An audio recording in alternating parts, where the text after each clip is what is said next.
Et c'est parti pour le Club Action. Nous allons nous poser la question du potentiel réel du marché français en matière de PME. Nous allons en parler avec Pierrick Bochet, directeur de la gestion chez Innocap Gestion. Bonjour Pierrick Bochet. Bonjour Nicolas. Bonjour Pierrick. Bienvenue sur ce plateau. Alors je suis très content de vous recevoir sur ce plateau puisque les actions, on en parle souvent. On voit les grands indices américains ou français, ou le grand indice français monter depuis plusieurs mois, avec parfois effectivement des petits calages entre guillemets, et ce après en fait la crise Covid.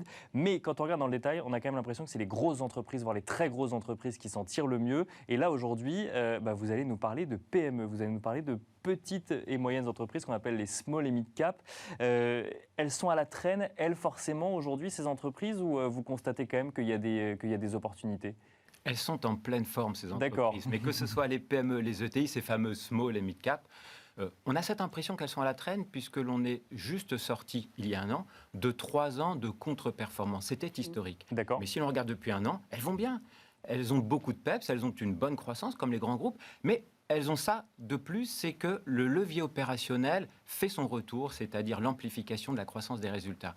Et on l'a vu aujourd'hui, toutes les entreprises vont bien, les petites, les moyennes, les grosses, mais ça y est, on est rentré à nouveau dans un environnement économique, un environnement de marché qui redevient favorable à l'investissement en actions et à la prise de risque.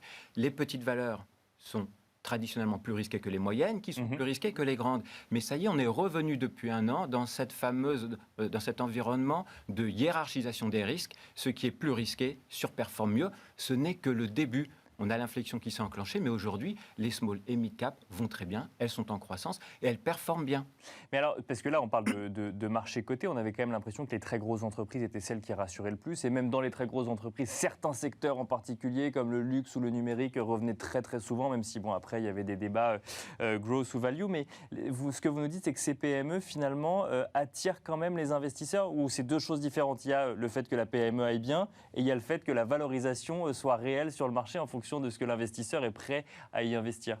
Il y a les deux, mais en décalage. Mais effectivement, votre lecture est la bonne. C'est que quand on est en période d'absence de visibilité, que l'on ne voit rien, on n'a pas envie de prendre du risque. Et dans ce cas-là, on se rassure en investissant dans ce qui est le plus visible, le plus solide et le plus gros. Et quand tout va bien, quand vous croyez en l'avenir, à demain, et si vous estimez que la croissance économique va rester forte, puisque chacun peut voir aujourd'hui, en 2021, la croissance économique est globalement forte partout dans le monde. Elle va être entre 4,5, 5,5 suivant les analyses, mais c'est globalement très fort. Et dans ce cas-là, de nombreux investisseurs, effectivement, souhaitent reprendre du risque et redécouvrent le bon positionnement très qualitatif et le supplément de croissance des profits que délivrent les petites et moyennes valeurs en tendance. Donc quand l'environnement économique est bon et solide, quand la croissance est là et qu'elle est visible et quand vous estimez qu'elle va se poursuivre... Ce qui n'est pas le cas aujourd'hui, mais vous nous dites que ça va être le cas demain, du coup, c'est ça? Ou qu'en tout cas, c'est le retour finalement des small et mid-cap aujourd'hui? On le voit, et c'est ce que le marché nous explique depuis un an, c'est que nous avons juste démarré, mais c'est naissant, ça ne fait qu'un an, sur des cycles qui durent en moyenne 7-8 ans, même si le dernier cycle économique a duré 10 ans. En début de cycle, il faut historiquement privilégier le risque, privilégier les petites et moyennes valeurs qui surperforment. Cela fait juste un an que les petites et moyennes valeurs surperforment. Ce n'est pas vraiment flagrant.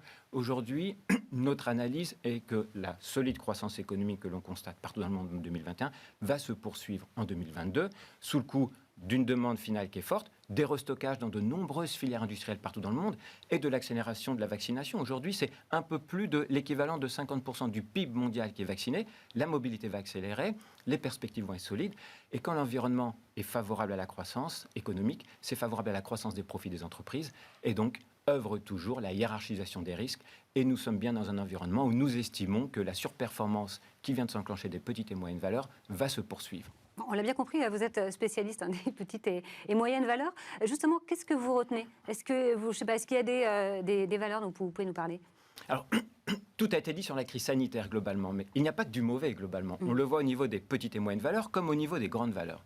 C'est qu'il y a des secteurs d'activité qui ont vu leur croissance sous-jacente se renforcer avec la nature de la crise. Et quand vous avez un marché qui renforce sa croissance et quand sur ce marché vous avez un leader mondial qui amplifie les prises de parts de marché, vous avez le double effet positif, le double levier sur la croissance des profits et donc la création de valeur des entreprises. Alors, je dis peut-être une bêtise, mais vous me parlez de PME et de leader mondial, ça rentre dans la même phrase? C'est surprenant, ça va ensemble. On n'imagine pas, mais en France, et là, on peut aller bien au-delà de la France, on peut prendre le marché européen, vous avez énormément de leaders mondiaux sur des niches de marché. Sur des niches, d'accord. C'est un marché de niche, c'est un marché de niche avec de fortes barrières à l'entrée, un marché de spécialistes où des entreprises créent beaucoup de valeur, elles ont su investir énormément, elles ont su être différenciantes, elles se sont taillées la part du lion. Vous avez un exemple là? Vous avez des exemples de sociétés? On peut prendre deux exemples dans deux univers différents. Alors, je rappelle bien que les exemples que je vais évoquer ne sont pas des recommandations d'investissement, bien sûr, mais bien ce sûr, sont juste un partage de convictions parmi nos investissements. Des constats sur... voilà. Tout à fait. Prenons l'amélioration du confort chez soi. Aujourd'hui, est coté en France un leader mondial, qui est l'entreprise Somfy, leader mondial des moteurs pour les volets roulants et les stores.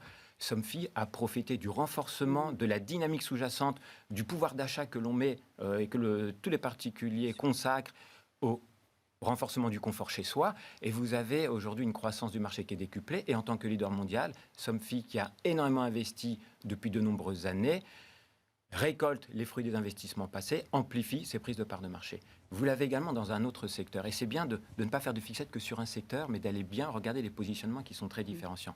Dans le secteur de la santé animale, qui aujourd'hui a vu sa croissance sous-jacente renforcée du fait de la nature de la crise, les Français adoptent plus d'animaux de compagnie, sont partis un peu moins en vacances, donc consacrent davantage de budget, et du fait du télétravail, ont eu beaucoup plus de temps chez eux pour voir le comportement de leurs animaux, de temps en temps un petit peu surprenant, et les visites se sont renforcées pour aller tester et bien vérifier la bonne santé des animaux. On a en France un acteur coté qui est le 6e laboratoire pharmaceutique mondial spécialiste de la santé animale, qui est la société Virbac.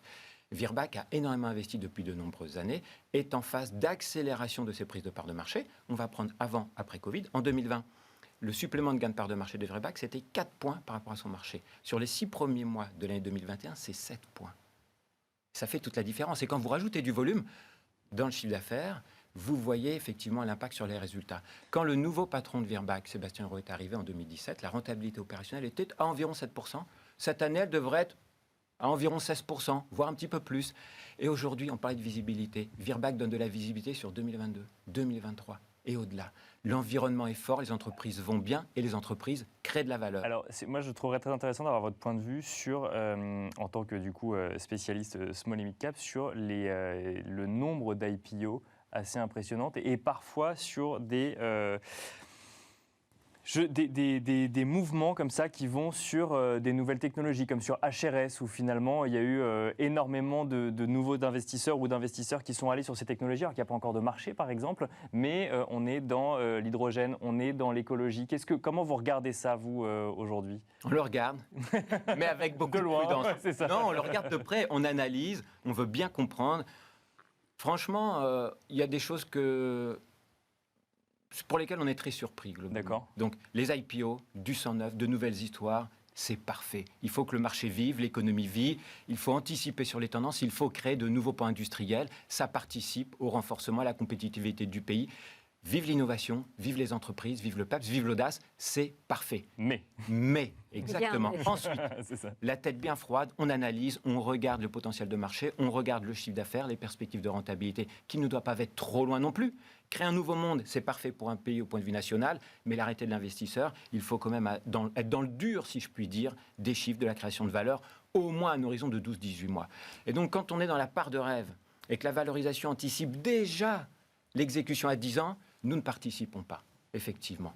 On comprend qu'il y a cette envie, nous sommes très pragmatiques. Dans l'univers coté, il y a énormément de leaders mondiaux extrêmement différenciants qui sont sur des niveaux de valorisation qui restent très attractifs. Dans ce cas-là, on prend du risque sur ces positionnements-là. Merci beaucoup Pierrick Bauchet de nous avoir détaillé du coup votre expertise sur les small et mid cap dont on parle un peu moins quand on parle des marchés financiers et pourtant elles existent, donc c'est important d'avoir des gens convaincus finalement de leur raison d'être. Pierrick Bauchet, je rappelle que vous êtes directeur de la gestion chez InnoCap Gestion. Quant à vous, on se retrouve tout de suite dans le Club Expert.